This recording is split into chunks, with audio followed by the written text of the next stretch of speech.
Good afternoon. And welcome. And welcome to everyone who is also joining us on the internet.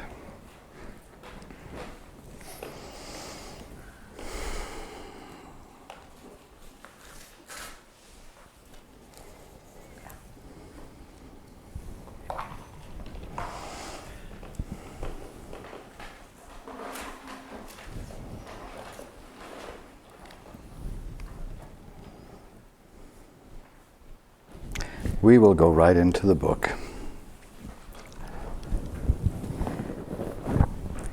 And if you will, what we do is each person reads a paragraph.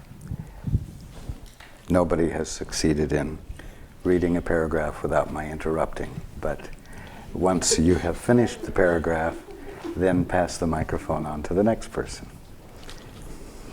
Starting with God and His creation. Yes.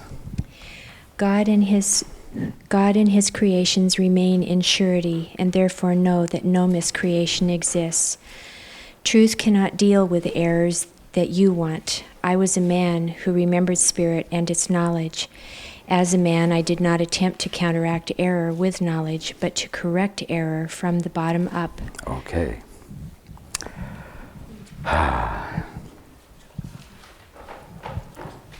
It's like in the beginning,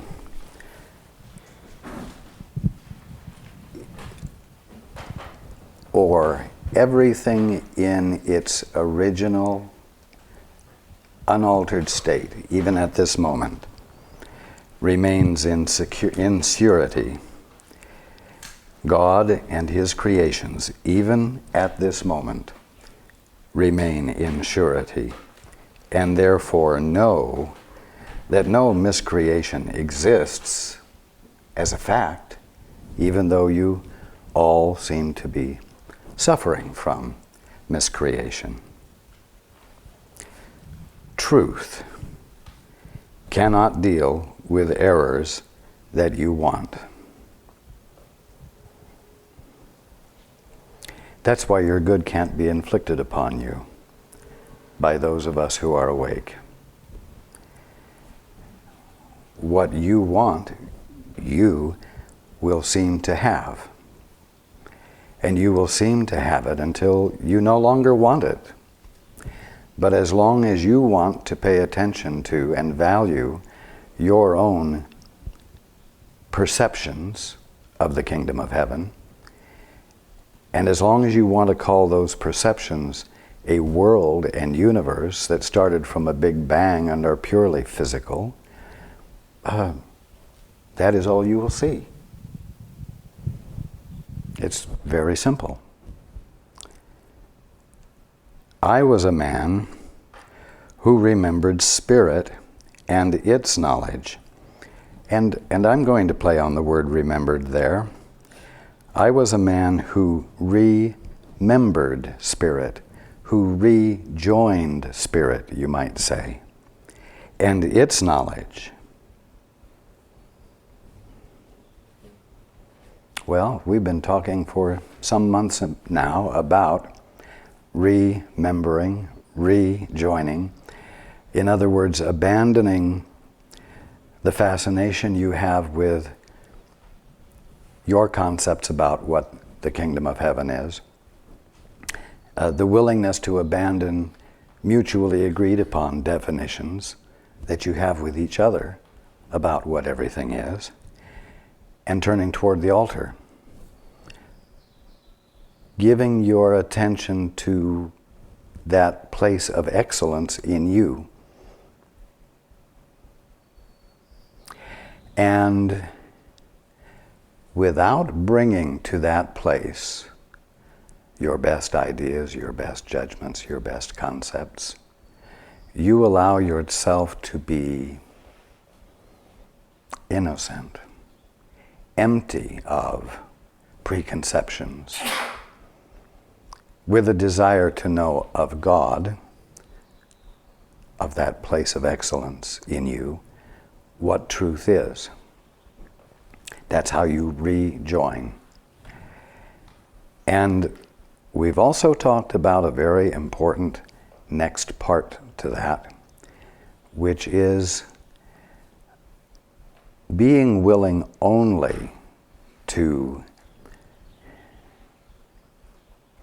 be present with your brother, your sister, your world from that place of excellence, free of your preconceptions, treasured ideas, beliefs, and so on. As a man, I did not attempt to counteract error with knowledge. In other words, you are not to go into that quiet place within you. You are not to turn toward the altar so that you may gather information of God and then turn your back on the altar again and go out and deal with the world with this wonderful new ammunition that you got from God that's going to help you independently cope with a separated sense of life more efficiently, more successfully. Do not attempt to counteract error with knowledge. As a man, I did not attempt to counteract error with knowledge, but to correct error from the bottom up.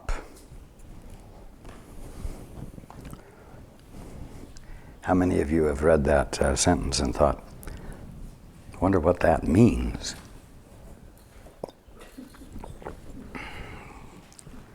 From the bottom up.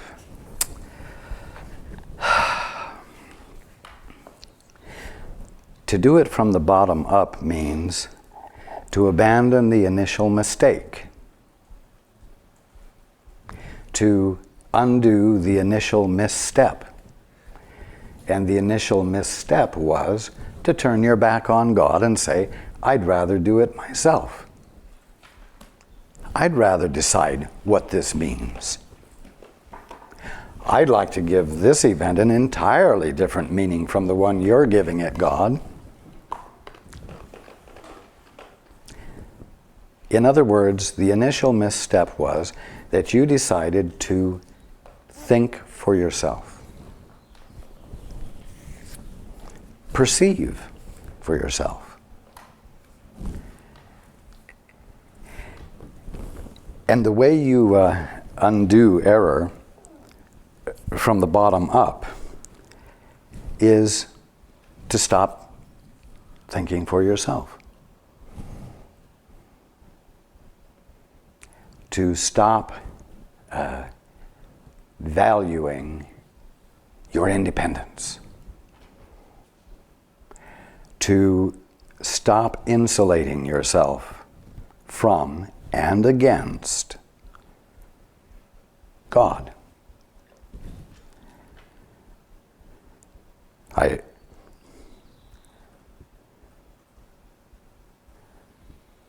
Continue.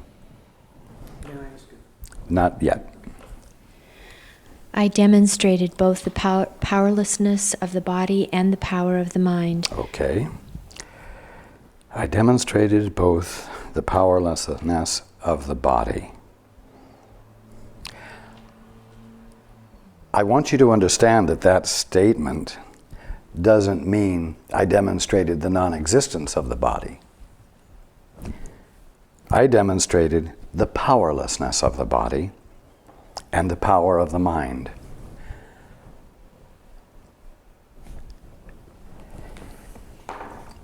The body, that which all of you can see when you look at each other, that which all of you can see when you look at the orchid or the leaf or the table, is the visibility and tangibility of an idea held in the mind of God. Its substance is spirit, pure, divine energy. Now, you turn your back on God and say, I'd rather see it myself.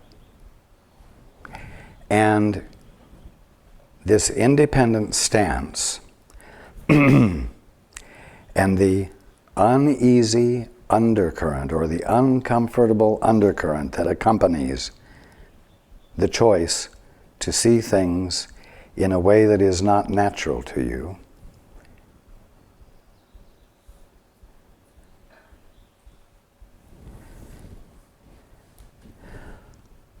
causes everything to be seen opposite to what it is. And so, instead of spirit, you see substance as matter, purely physical, a presence of something that has nothing to do with God. And so you see your body as material. You see it as an organism. Instead of an incredible symphony that is actually musical, of the energy that is light. And not only that, you endow it with personality, character. My body is acting up today. My body is making a fuss today. My body is not my friend today, it's my enemy. You characterize it.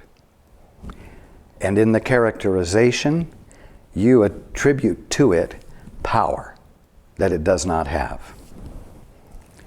Now, when you remember spirit, when you rejoin spirit, you discover and demonstrate the powerlessness of the body, because you come back into your right mind, into a true perspective, because the body never did have power.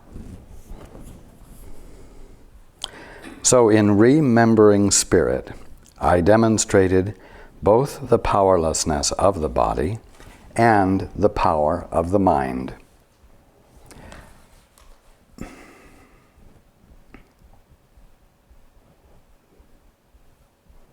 The divinely mental nature of all existence. Because the simple fact is that you're not observing everything from your body, you're observing everything from your mind. And your body is just one of the infinitude of things that you experience in your mind. Your mind is the ground of your existence. It is the infinite place from which infinity is experienced. Continue. By uniting my will with that of my Creator, I naturally remembered spirit and its real purpose. Indeed. Turning to the altar, abandoning your will in favor of the Father's will, constitutes a uniting. A reuniting of that which never ever actually became separate. And you naturally will remember, when you do that, spirit, not matter, and its real purpose. And the real purpose of spirit is to give recognizability to the movement of mind that is God being all.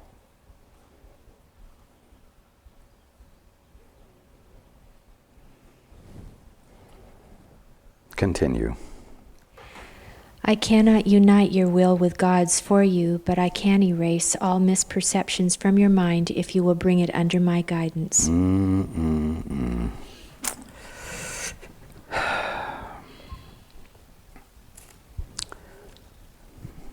insulting idea. Bring your mind under my guidance. Subject yourself to something other than your own authority, your own so-called authority, your own imagined authority. But even though it's only imagined,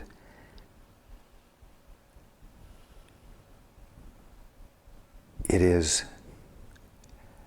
something you value so highly that it's insulting to you, to your ego sense of yourself.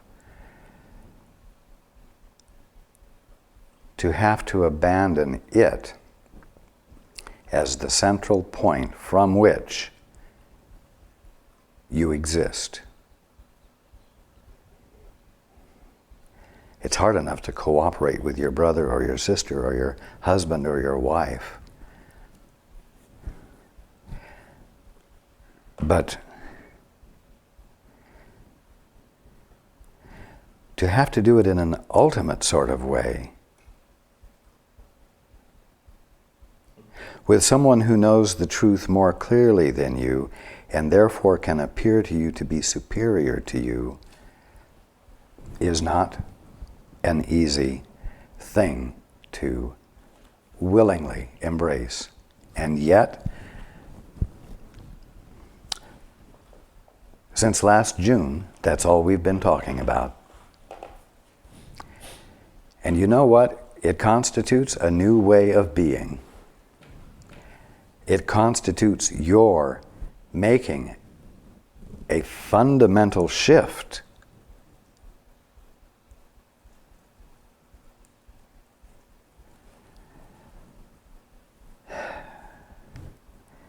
when you're having good days. Fundamental shifts don't seem so important. When you're having really awful days and you're experiencing misery, a fundamental shift looks pretty good. At least reasonable. But what I keep bringing out, and what the Course has been bringing out, is that when you are not joined with the Father and you are looking at everything from an independent vantage point, you are suffering. You are suffering the loss of the peace that comes from the experience of being one with everything universally. You experience the loss of infinite communion with the brotherhood, with all the sons and daughters of God. Waking up will constitute the loss of loneliness. Oh, well, I can stand loneliness. I do have a few friends. Whatever degree of loneliness I'm experiencing isn't bothering me too much. Well, then experience it. Truth cannot deal with errors that you want. I'm telling you that there's an alternative. And I'm telling you that it's an alternative worth reaching for. It's an alternative worth claiming because it's your birthright.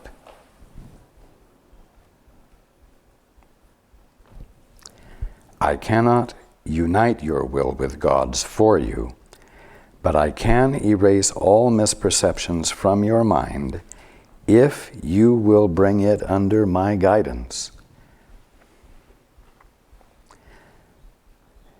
Aren't you glad it didn't say, under the guidance of all the awakened brotherhood?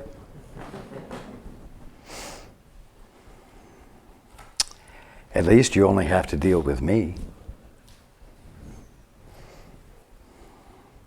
And I won't penalize you if you argue with me.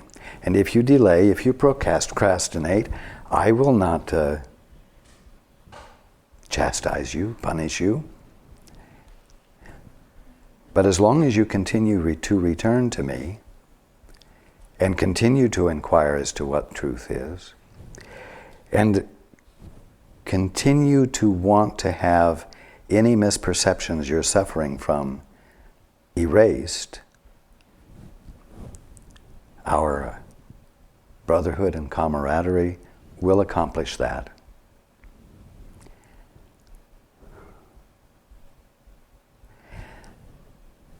The simple answer to the problem is break the isolation, abandon the independence. That is your whole problem. That is what creates what you call the human condition. And so do it with me. Or do it with your guide. Because we're all awake and we're all performing the same function.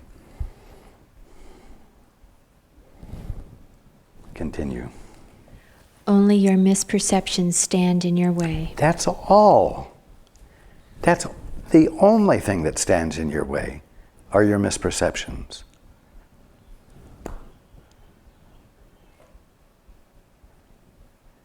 It's not that you're a bad person. It isn't that you've been so bad that you can't possibly be admitted back into the kingdom of heaven until you've been punished and have suffered enough. The only thing that stands in your way are your misperceptions. Now, you can't tell me that just because you're not little kids and that you're adults, that you have no curiosity to have a better perception of something, that you have no interest whatsoever in exploring and being open to surprises that benefit you. That curiosity is still there with you. Don't defend yourself against the surprise of discovering truth more clearly just because you'd rather be in charge yourself. Continue.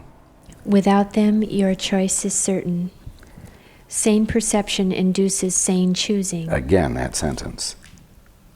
Sane perception induces sane choosing. It's inevitable. It's natural.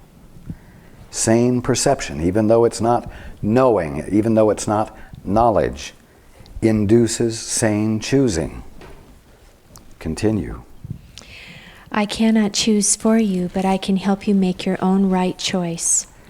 Many are called, but few are chosen. Should be, all are called, but few choose to listen. Yes, let's stop right there. All are called, but few choose to listen. Listen is such an important word, because listening breaks isolation, doesn't it? If you are listening, you're listening for something other than the idle chatter of your own mind and your own ego. It's an invitation to hear something other than yourself. Such a simple thing. None of this, at the bottom line, is difficult. You already know how to listen. You just aren't choosing to. That's all. Continue. Therefore, they do not choose right. The chosen ones are merely those who choose right sooner. Right minds can do this now, and they will find rest unto their souls. God knows you only in peace, and this is your reality. And this is your reality. Already, this is your reality.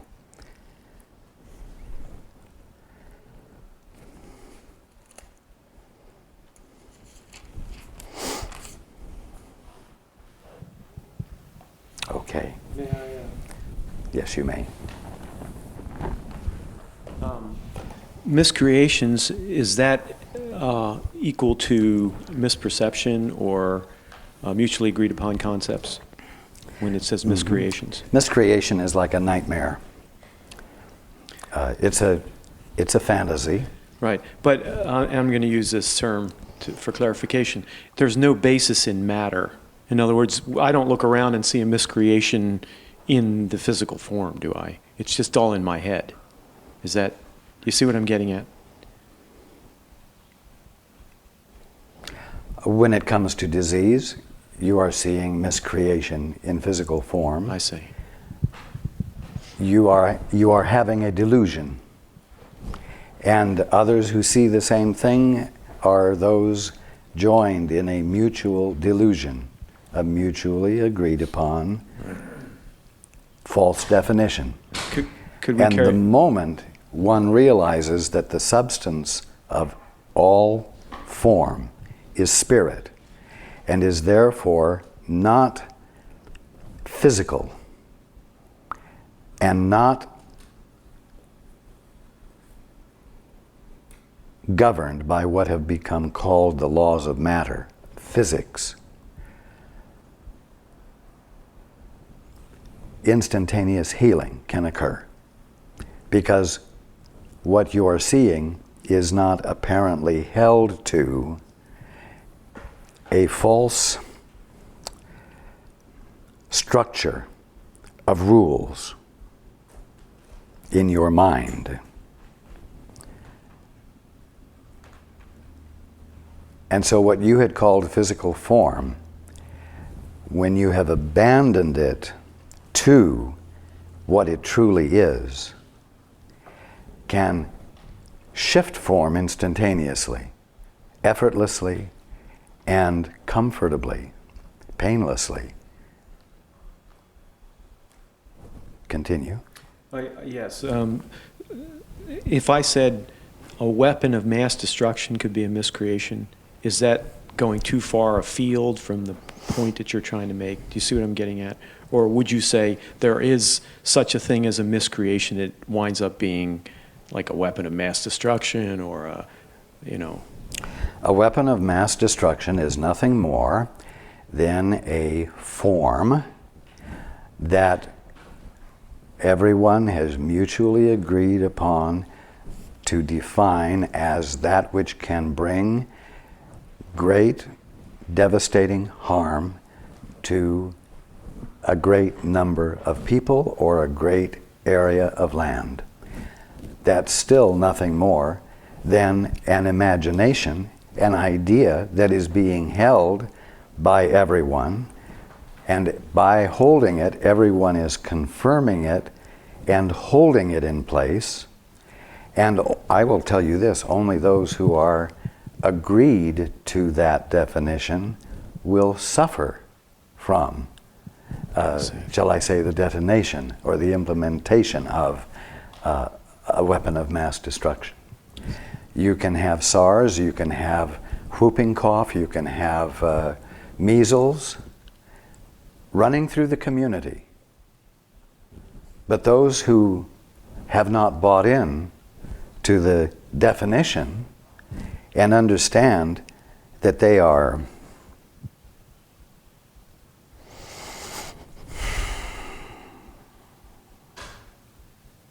just a moment.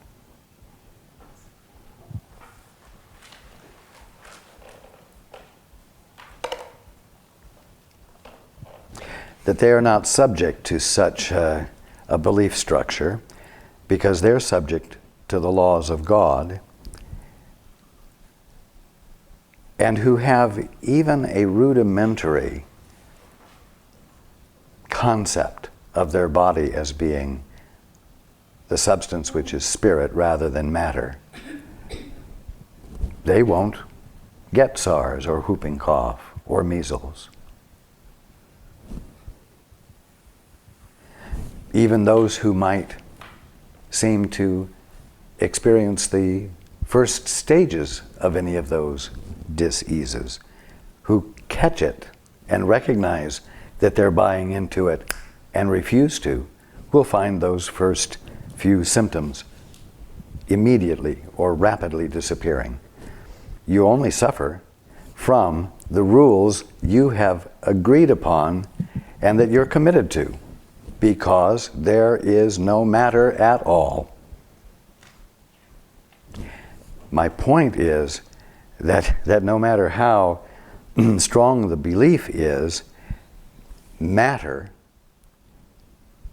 has never been created and will never be created. It will always be spirit biased by a misperception that you're committed to, and you who are committed to it will be the only one experiencing it that way, or the group of you who have mutually agreed to that definition and the rules and structures of that definition.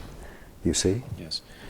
Another point of confusion for me is that last sentence where it says, God sees you only in peace.